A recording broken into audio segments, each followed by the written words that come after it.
nakakalungkot sa panahon ngayon, ang dami na ngayon nag-i-struggle sa depressions. Tama? So, may kilala ba kayo taong depressed? Stress. And merong tinatawag na anxiety. Okay? So nakakalungkot isipin, nako, kahit sino ang depressions ay walang pinipili at walang sinisino. Ikaw ay mapapayaman ka man, mahirap ka man, bata ka man, may edad ka naman o nagkakaedad ka na. Yan ay laging nandyan. Ang depressions ay walang dinidiscriminate. Okay? Lahat tayo siguradong magkakaroon ng depressions. Makikita yan sa pagmumukha. Tingnan mo katabi mo. Depressed ba? Mukha bang depressed yan? Okay? Or ano lang, stressed. Okay? Now, church, sabi ni Pastor Biboy kanina, ang depression ay more than sadness. I agree. Iba ang depression sa kalungkutan. Okay? Ang depression kasi, now listen to this ha, pag malalaman mo pag ikaw ay depressed na, parang pakiramdam mo, yung bang hopeless na, wala ka nang nararamdamang kasiyahan, okay? Yung parang gusto mo nang mag-give up, ayaw mo nang, wala ka nang nararamdaman kumbaga. Pakiramdam mo, hindi ka lang nasakluban ng mundo, kundi ng buong universe. Okay? Kaya ang daming nag-suicide. Okay? Lalo na ay nako, mga kabataan ngayon, masyado na silang depressed at masyado na silang stressed or meron na silang mga anxiety, ay nako, kaya nga ang dami ngayon nagki-quit dahil, nako, dagdag pa ay yung mga circumstances sa buhay. Now, church, if you read in Proverbs chapter 12 verse 25, now, look at me first.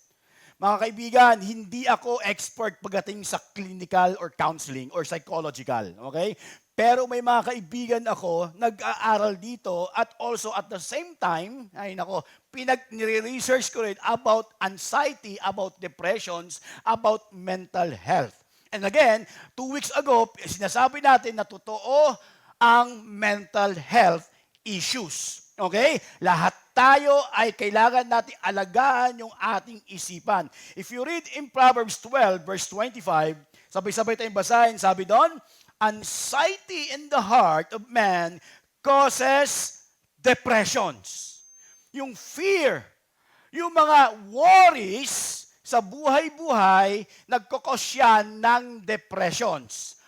But, church, merong but. Hindi natatapos dyan. Sabi doon, a good word makes it glad. Ang galing. Now, kung ikaw ay nagsasuffer ng depression, baka sabihin mo sa akin, Pastor John, imposible naman ata yung good word lang.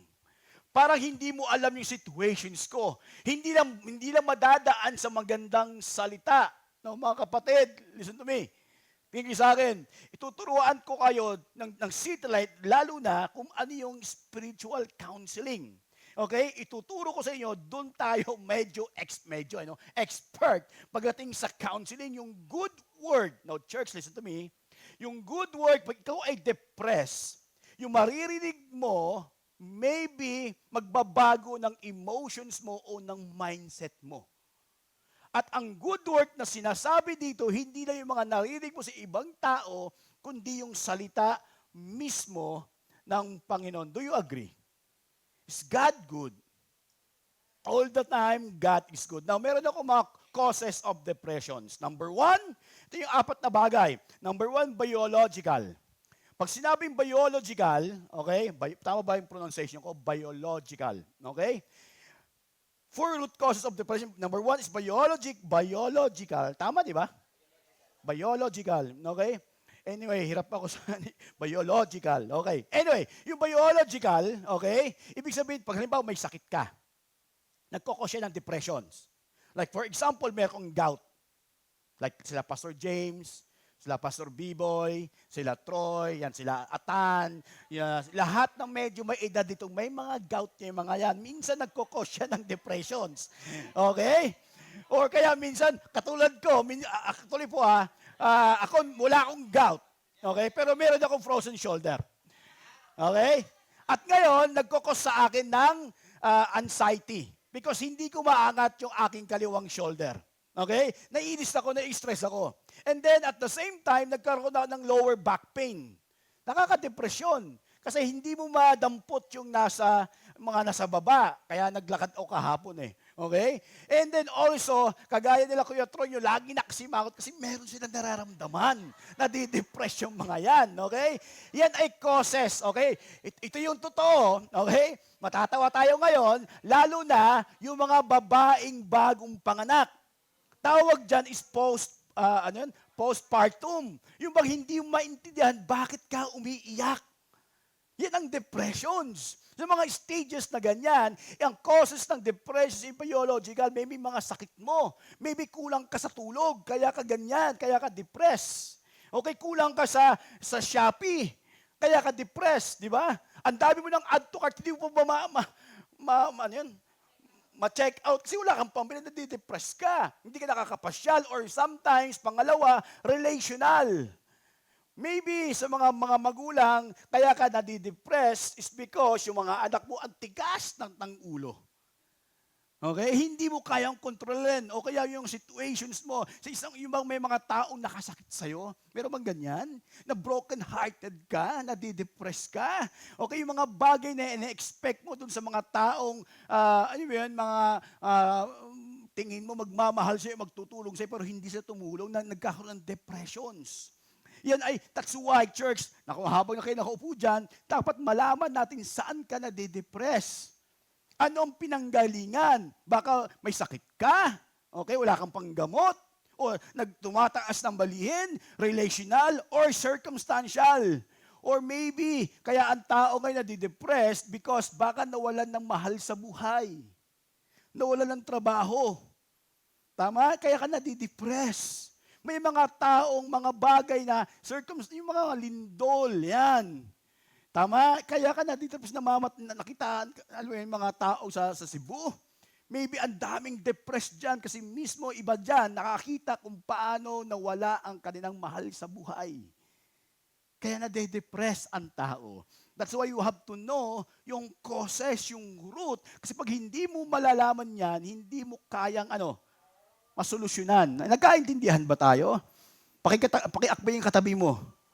Depressed ka ba? Di ba? Broken-hearted ka ba? Okay?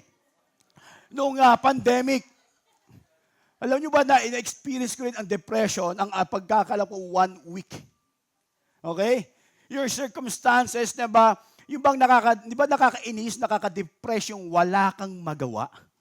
Sa situations mo, gusto mong may gawin pero wala kang magawa tulad ng pandemic, tama? Nawala yung mga negosyo, nawala yung mga pagkakakitaan mo, and then tinanong ko yung asawa ko one time sa sala kami, Han, bakit ka nakasimangot? Sabi ko sa kanya, chill. Sabi ko sa kanya, relax. May bakasyon tayo kasi nga, lockdown, tama? Then tinanong ko siya, ano ba yung kinakisimangot mo ngayon? Sabi niya yung bayarin. Sabi ko, magkano ba overhead natin? Kinuwenta niya. Magkano yung monthly? Magkano yung kuryente? Magkano yung bahay? Lahat kinuwenta niya. Ito yung overhead. Ako bilang isang, lalaki, bilang isang leader ng pamilya, walang trabaho that time, kasi nag-lockdown, nawala yung mga events, alam mo, na-depressed din ako. Yung depression niya na ipasa sa akin, mas malala. Para bang hindi ako makakilos. Parang, Lord, anong gagawin ko? For the whole week, yung utak ko para bang nag-shutdown. Naranasan niyo ba yan? Dahil sa mga circumstances, lalo na, church, alam ko, isa kayo sa mga affected ng flood control. Yes? Nakaka-depress. Biruin mo yung taxes natin na pupunta dun sa mga taong, ay nako, tama? And then, magbabayaran na naman ng taxes, nakaka-depresyon. Hindi mo alam kung magbabayad ka ba ng tax. Lalo na sa mga nagtatrabaho, lalo sa mga business, malalaki ang tax. Nakaka-depresyon.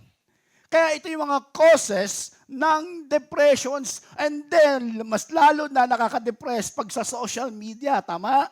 Buti pa sila. Kawawa naman ako. And then also, isa sa mga causes din ng depression is spiritual. Now, church, tandaan yung sinabi ng Bible, we are not wrestle against flesh and blood. Against yung mga spiritual. Yung mga si Satan, sabi niya nga niya, di ba, ang goal niya is to kill, steal, and destroy. And minsan may atake sa iyo spiritual.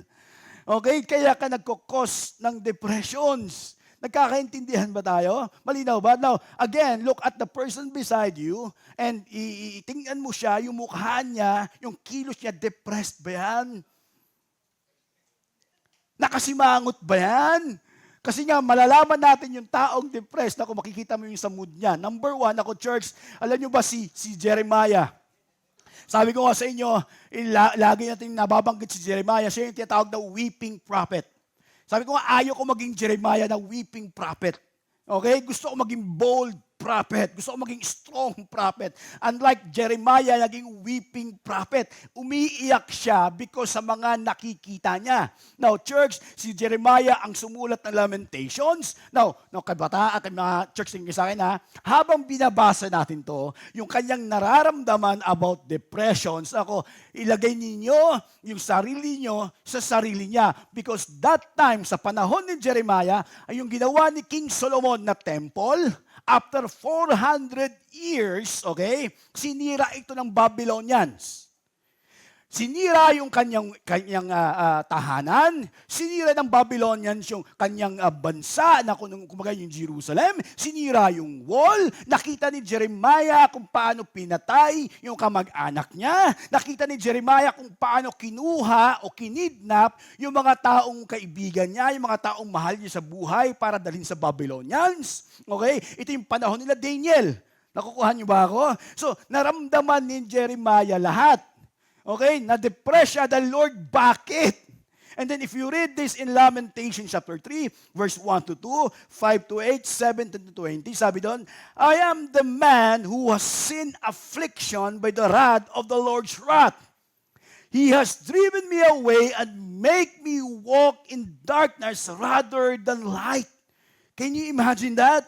And then he has besieged me and surrounded me with bitterness and hardship. He has made me dwell in darkness like those long dead. He has walled me in. He has walled me in, so I cannot escape. He has weighed me down with chains. Even when I call out or cry for help, He shuts my prayer.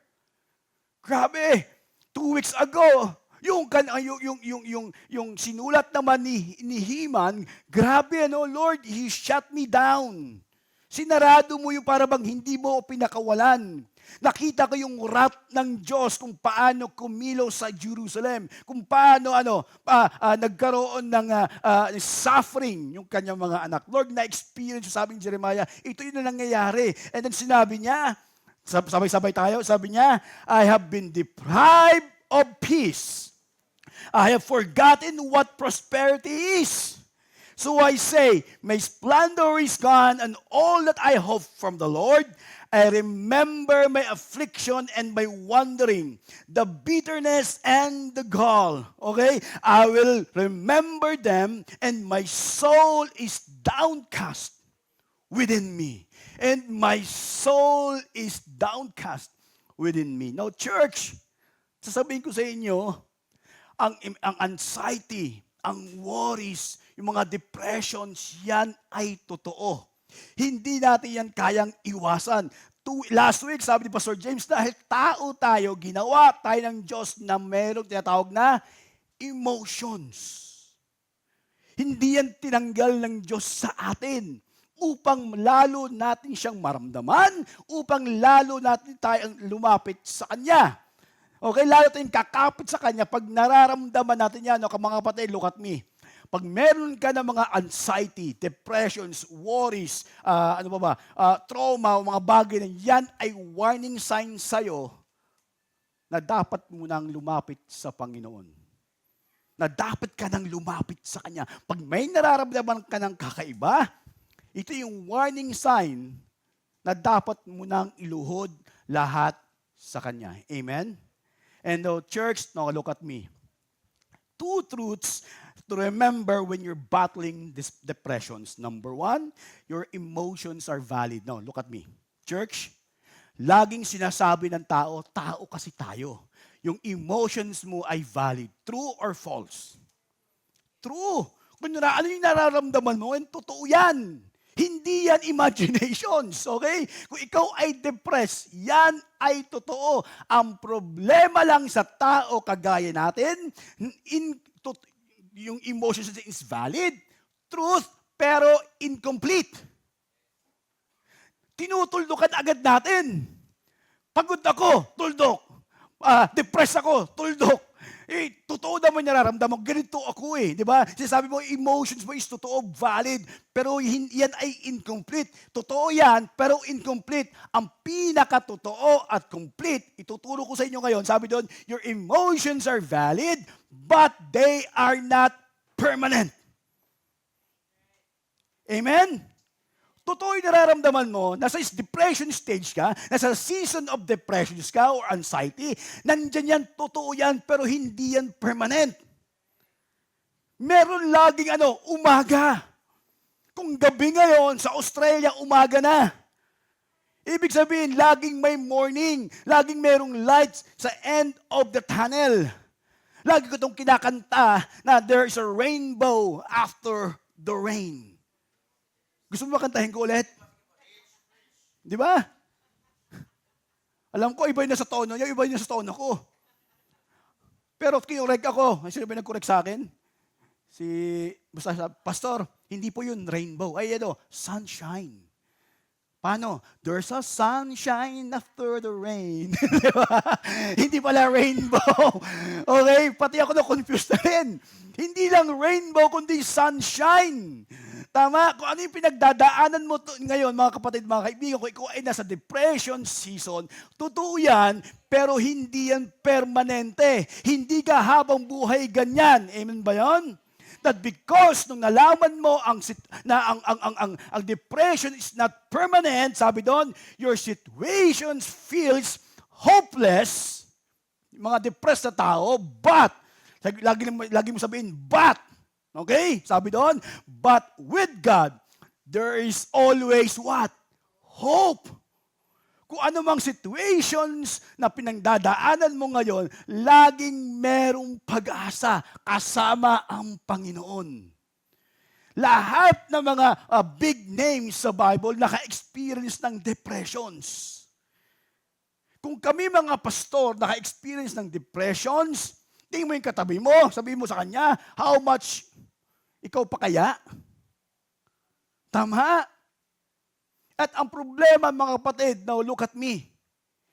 Ang church, ang pinaka-safest place dapat kung saan ikaw magsabi ng problema mo. Nakukuha nyo? Pero, nakakalungkot isipin, marami mga Kristiyanong sinasabi, pag hindi mo kaya, ngiti ka lang. Grabe mga advices. Di ba? Dapat ito yung lugar na kung saan tayo safe magsabi ng mga hinaing natin. Ang problema, marami mga Kristiyano judgmental, sinasabi nila. May kasalanan ka. Baka may tinatago kang mali. Baka ikaw yung may problema kaya ka depressed. Okay? Now, mga kapatid, tingin ko yung katabi nyo. Tingin yung katabi nyo. Importante, sabi mo, na maging open tayo sa isa't isa. Dahil meron pag-asa. Sabi mo, meron pag-asa. Sa mga single na hanggang ngayon naghihintay, sabi mo, may pag-asa. Huwag kang magmadali. Di ba? Kung ano mang situations na sa buhay mo ngayon, huwag kang magmamadali. Ibig sabihin po, mga kapatid, again, sabi doon, number 1, your emotions are valid, but they're not permanent. Hindi permanente. Number 2, your situations feels hopeless, but with God, there is always hope. Amen? There's always hope. Lagi ito sinasabi sa inyo, binabanggit ko lagi na madalas sa inyo to, no? After around 2020, pandemic, very depressing year for me, very depressing stage for me, very depressing season for me, na lahat na lang sinisisi mo. Naranasan nyo ba yan? And then, ang masakit pa, meron pa kayong malaking utang. Sino may utang dito? Ay, kami lang dalawa na ni Ahi. Okay. Sino pa may mga utang, di ba?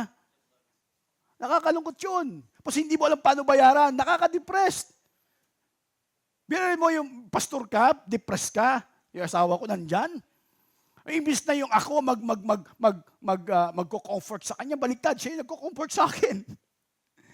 It's a depression stage. Pero, mga kapatid, with God, there is always hope. Is God good?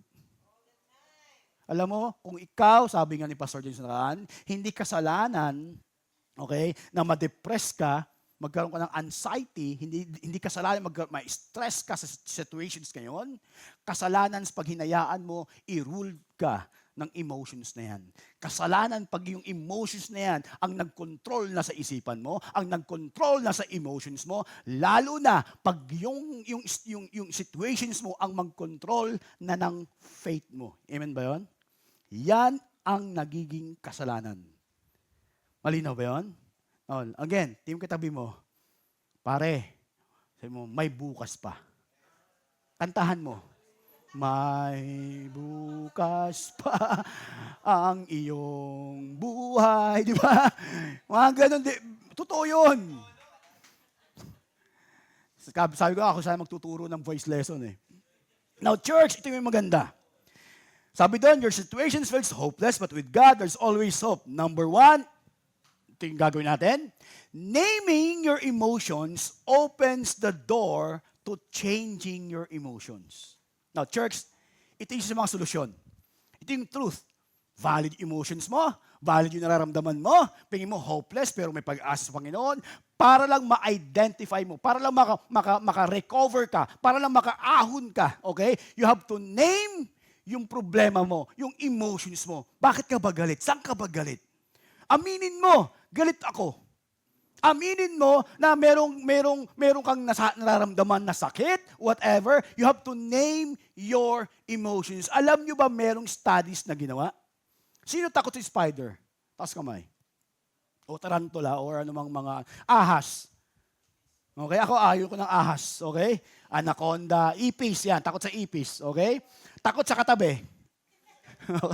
Yeah, takot sa katabi. Merong isang studies na yung mayroong mga taong ito takot sa isang spider. Hinati sila into 4 groups. Okay? Inilagay sila sa isang kwarto na nandun yung spider na malaki o tarantula. Lahat sila takot. And then, hinati sa 4 na groups. Per group, merong mga task. Okay? Ito yung study sa experiment. Unang group, dapat i-label nila kung ano yung nararamdaman nila that time. Like for example, ayaw ko ng spider kasi mabalahibo. Ayaw ko ng ipin niya. Ayaw ko ng maraming mata, nakakatakot. Ayaw ko ng hawak niya. Dapat mo isulat yun. Pangalawang grupo, ang gagawin nila is yung bang irrelevant questions. Like for example, tag-ulan. Yung bang wala dun sa situations mo. Okay, sabihin mo, malakas ang ulan. Okay, baha. Ayan, pag-control. Pero wala dun sa situations. Okay? And then yung pangatlong grupo, i-observe nila kung anong meron sa spider. Okay? And then pang-4 na grupo, ang task nila is dapat tahimik lang sila. Alam nyo ba after 2 weeks daw ng experiment, alam nyo ba yung unang grupo ang naka-recover agad dun sa tarantula? Nahawakan daw nila yung spider na dati silang takot. Kasi you know why? Hindi siya patay buhay, syempre. Alam niyo bakit? Kasi pinapangalanan nila kung ano yung kinakatakutan nila. Church, ganun din tayo. Saan ka ba galit? Saan ka ba depressed?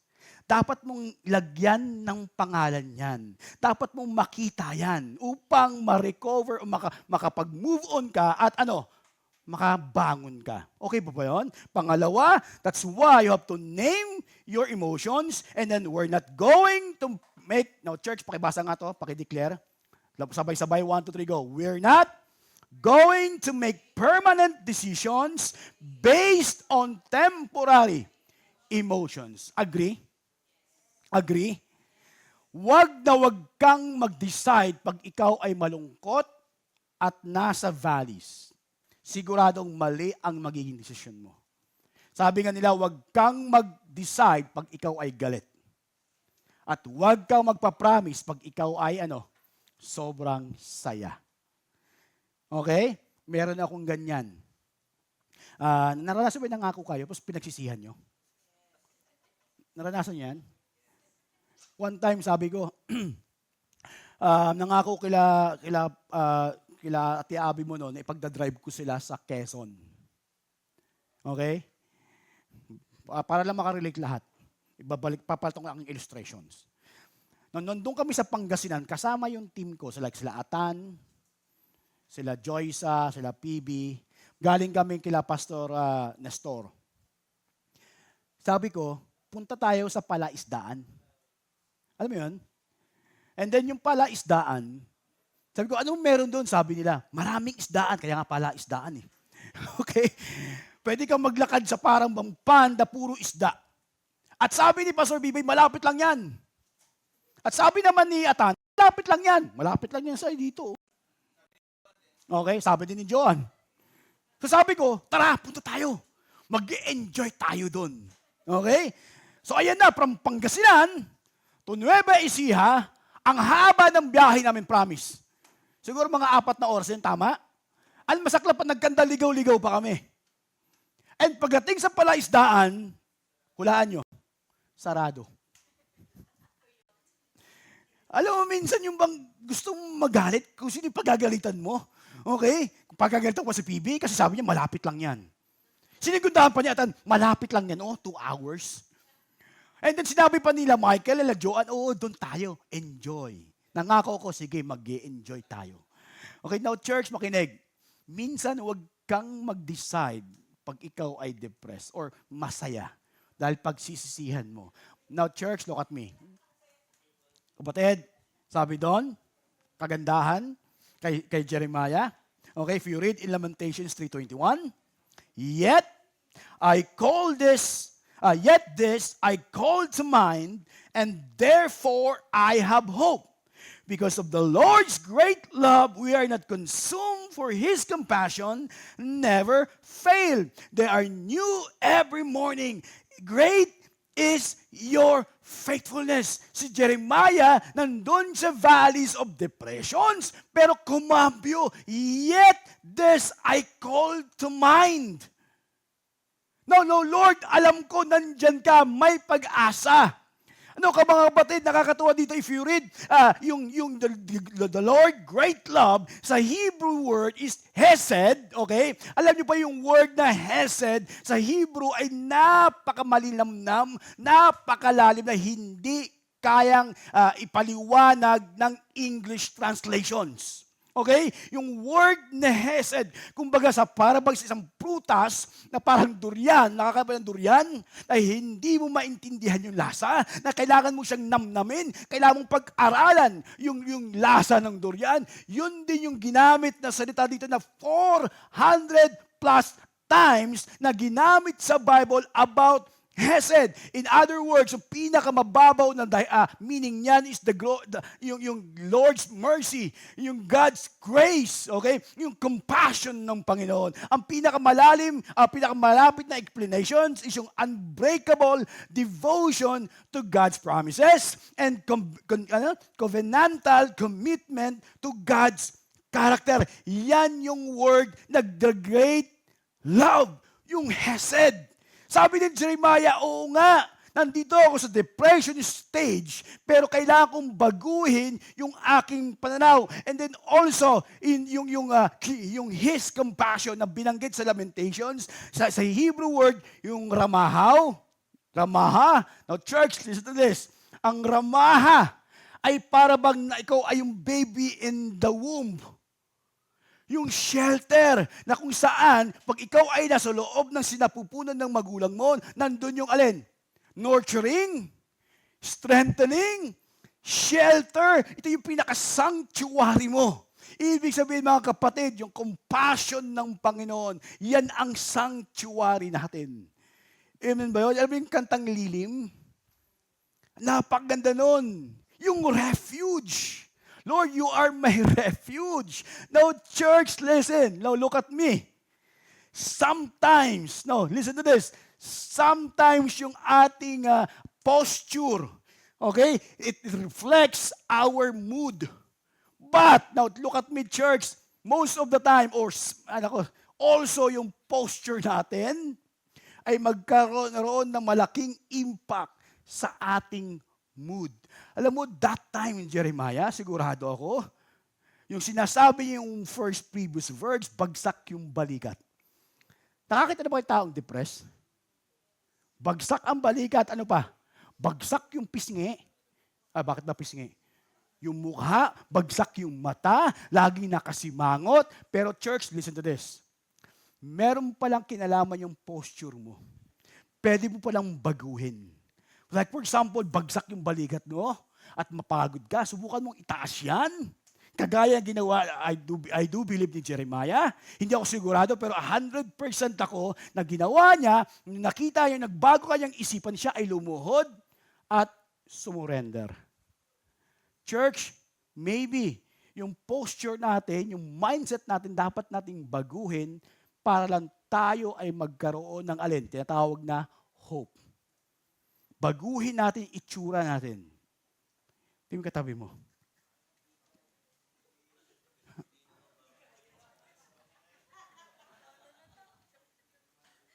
Meron akong kilala, hindi ko nababagutin yung pangalan. Yung iba, baka yung iba kilala nyo, okay? Pag binanggit ko ito, makikilala nyo talaga eh. Sabi ko sa kanya, bakit ikaw na laging sinusungitan ng ibang tao? Bakit yung iba, hindi naman? Sabi ko, baka pwede mong baguhin yung mukha mo. Okay?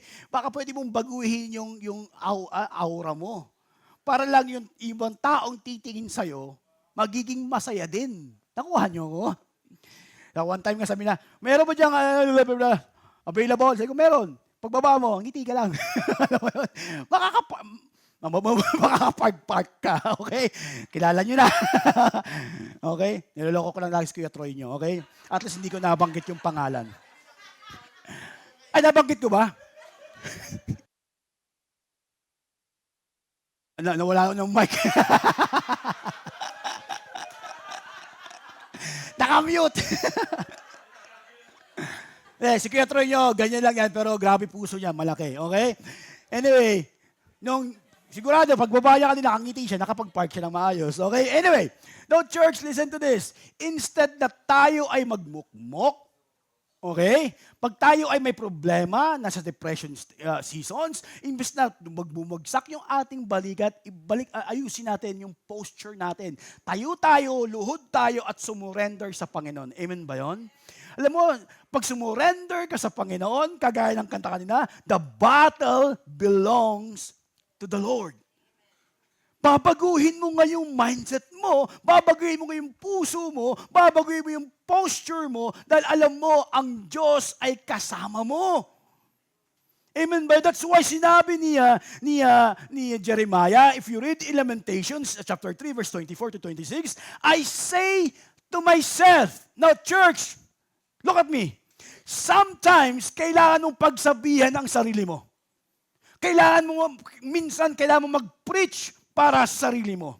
Minsan, madalas kadalasan gawin na natin na kailangan mo i-remind ang sarili mo kung sino ka sa harap niya at ano yung Diyos, anong klase ng Diyos na sinasamba mo.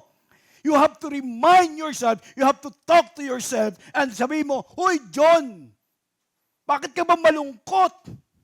Di ba? Bakit ka ba depressed? Sabi ni Jeremiah, I say to myself, sabay-sabay the Lord is my portion, therefore I will wait for Him. The Lord is good to those whose hope is in Him. Now church, sabihin sa sarili niya, Jeremiah, the Lord is good to the one who seeks Him. The Lord is good to those who wait quietly for the salvation of the Lord. Sabihin mo, John, or anong pangalan mo? Sabihin mo, uy, The Lord is with you. Sinabi ni David, the Lord is close to the broken-hearted. Tama? The Lord is my refuge. He is my strong tower, the rock of my salvation. Magbabago yung mindset mo, magbabago yung mood mo, pag binago mo yung posture mo, na instead of malungkot, yung posture mo ngayon ay surrendering na, Lord, ikaw lang ang kayang magbigay sa akin ng kalakasan.